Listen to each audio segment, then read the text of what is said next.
looking for with kids is for them to be able to collaborate, they have to be able to communicate, and they have to be able to create.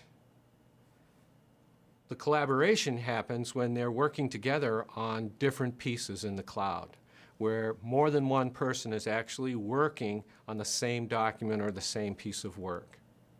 The communication happens when they're able to talk to each other, not just in one-to-one, but in a collaborative environment where there's more than one person talking.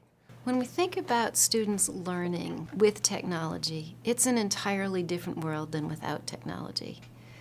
With technology, they're able to collaborate not only with each other, but with me as a teacher.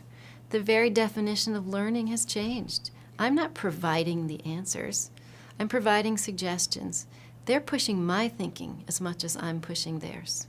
So whether it's on a Google Doc or a wiki or an email, it doesn't matter. What matters is the almost instant access to teachers. It's not just what you can do by yourself, but what can the collective group do. You always get more knowledge out of a collective group than you do a single person. This is Tyler that I'm talking to. He's an 8th grader, 13 years old. He's helping is it the 7th grade class that you're helping? Yeah. He's done this unit before on tracking the growth of salmon. And so he comes in every single day in the morning to measure the salmon. So he has a chart here that records the daily temperature. Then he has a factor. Tell me about what it is you figure out from this charting.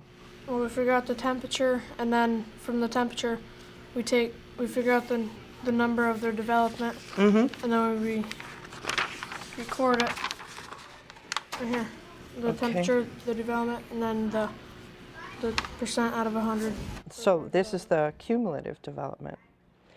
So this is basically telling us how big the salmon are getting. Interesting.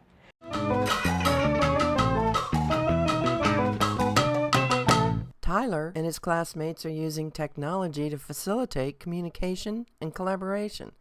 Students are creating information to be consumed by others, in this case, with real-world research on the growth curve of salmon eggs to be submitted to the Vermont Fish and Wildlife Agency.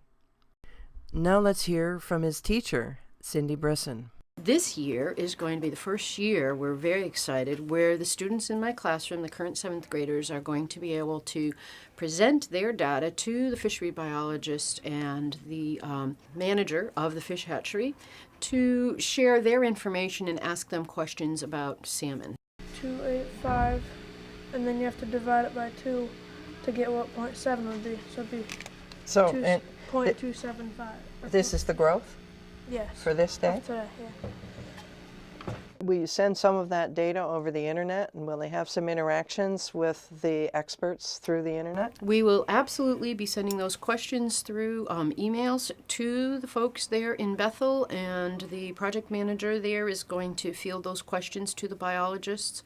And it's really pretty exciting because they'll actually get to talk with these people, and then hopefully in May, our goal is to get a grant to bring all the students to the fish hatchery again, and have them actually meet the people that they've been communicating with via the internet. So whether it's Google Docs that we're using, or we're attaching spreadsheets, or we're asking questions about the graph. You're looking at the same thing that we just did over there, but it's you have the date, the temperature, the DDI was their growth, their daily growth, and then their CDI percent.